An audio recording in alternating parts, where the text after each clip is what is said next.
السلام عليكم دعوة رمضان الكريم وسودو قيبت سديدات برامج كيني موقع دعوة وأن كسو قانون دون سديد وحيابات وعافمات كين رمضان كسابسن دعوة ودمستر موقالك هديو كعجب قليانا فلن هاي لونا لايك ريسيد موقالكنا عاد أصحابتها وسيقود بسيد ساي وحوق فايدان يغانا أم بالله وموقالك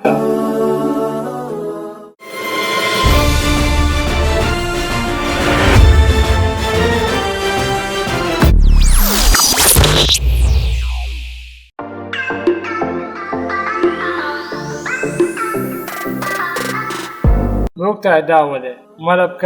إن فايدooyinkiisa ay ka mid tahay inuu maqaarka nadiifka aga dhigo waa haddii aad marsatid korka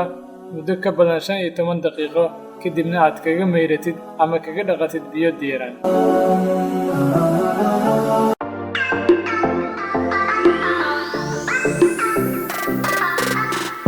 موقع دعوة xaaskii ugu horeeyay nabigeena Maxamed sallallahu alayhi wasallam naxariis iyo nabadgelyo korkiisa ha ahaatee in ay dhimatay 10ka bisha Ramadaan sanadkii 10aad ee nabadnimadiisa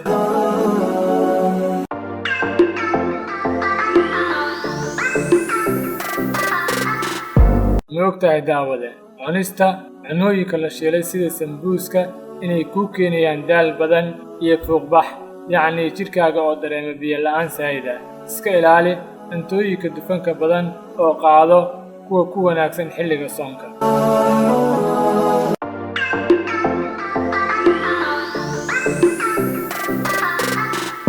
موقع دعوة shaaha leh caleenta cagaaran inuu faa'iido u yahay hawo-mareenka ka hortagga kansarka xayrta oo la iska yareeyo iyo shaqada maskaxda sidaa daraaddeed waa muhiim cabista shaaha leh caleenta cagaaran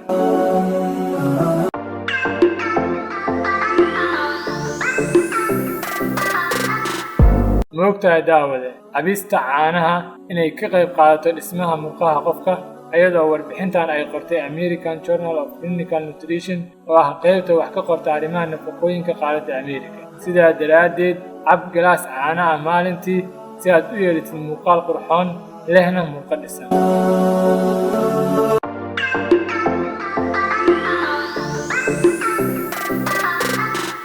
موقع دعوة subaxii oo kafee aad ku bilowdid cabista ay ku keenayso gaas ama caabuq ku dhaca caloosha ku bilaabo biyo iyo qudaar maalinkaaga markii aad hurdada ka kacdo oo ku dadaal badqabka jirkaaga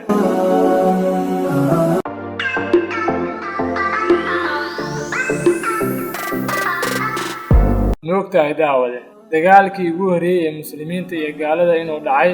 17kii Ramadaan 624 miilaadiga laguna magacaabi jiray dagaalkii Badr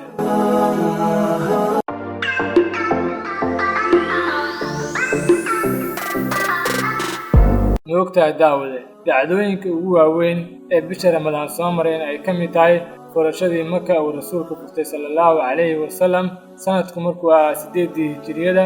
18kii bishii Ramadaan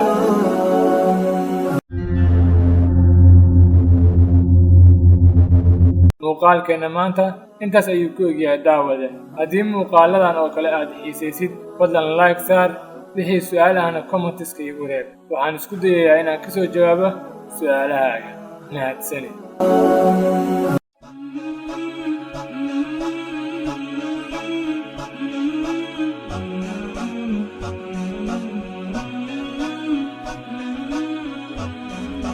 Thank you.